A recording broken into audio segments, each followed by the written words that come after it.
દાદરાનગર હવેલીમાં ઘોર બેદરકારીના દ્રશ્યો જોવા મળ્યા। ક્યાંક રેસ્ક્યુ બોટ જ નહોતી તો ક્યાંક લાઈફ જેકેટ વગર જ લોકો બિંદાસ્ત જોવા મળ્યા।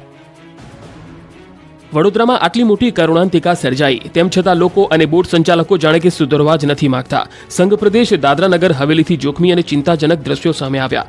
અહીંના દૂધની જળાશયમાં ન્યૂઝ 18 ગુજરાતની ટીમે રિયાલિટી ચેક કર્યું, જેમાં ઘોર બેદરકારીના દ્રશ્યો જોવા મળ્યા। લોકો બિંદાસ્ત રીતે બોટમાં બેસી રહ્યા હતા અને એ પણ લાઈફ જેકેટ વગર। જળાશયમાં પર્યટકો માટે રેસ્ક્યુ બોટનો અભાવ જોવા મળ્યો। આ ઉપરાંત તમામ બોટમાં લાઈફ જેકેટ હોવા છતાં કેટલાક પર્યટકો લાઈફ જેકેટ વગર જ બેસેલા જોવા મળ્યા। આટલું ઓછું હોય તેમ લાઈફ ગાર્ડનો પણ અભાવ હતો। આ તરફ બોટ સંચાલકોએ પર્યટકો માટે તમામ તકેદારી લેવાતી હોવાનો દાવો પણ કર્યો। સુરક્ષા માટે એટલી હદે બેદરકારી હતી કે 190 થી વધુ બોર્ડ હોવા છતાં દૂધનીમાં રેસ્ક્યુ બોટનો અભાવ હતો। મહત્વનું છે કે સંઘ પ્રદેશ દાદરાનગર હવેલીમાં આવેલું દૂધની જળાશય જાણીતું છે પર્યટન સ્થળ તરીકે। દર વર્ષે હજારોની સંખ્યામાં અહીંયા પર્યટકો આવે છે અને દૂધની જળાશયમાં બોટિંગનો આનંદ માણે છે। દૂધની જેટી પર 125 થી વધુ શિકારા બોટ ચાલે છે।